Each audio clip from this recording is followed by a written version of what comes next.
I think for us, we sort of had a lot of material, and then we fell into the like singles are good for social, singles are good for the Yeah. platform, and it worked. It really did, and so we just kind of rolled with that, and we just kept writing in the process too. And so I don't know.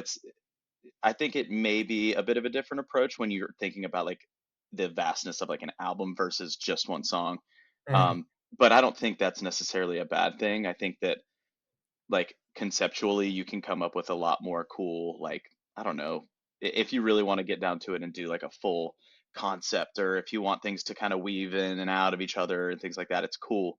um as far as like the singles goes, a lot of it is like standalone, but it also is like just like a piece of time, like a lot of them have a through line, which I think is really neat.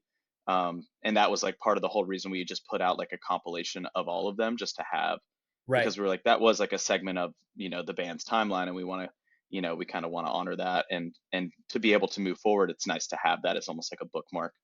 Right. um yeah, and so in terms of like the record coming up, I definitely think we're looking at it differently, because it was a lot more of a crunch, I would say. Like when, you have the first few and you're like, oh, we're steamrolling this, it's cool. And then you get to like five or six and you're like, oh no, like we have to put out another single in a month. So Yeah.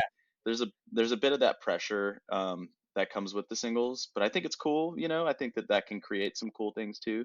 But so can time. So I don't know, there's the double-edged sword. You can think of it both ways, I think.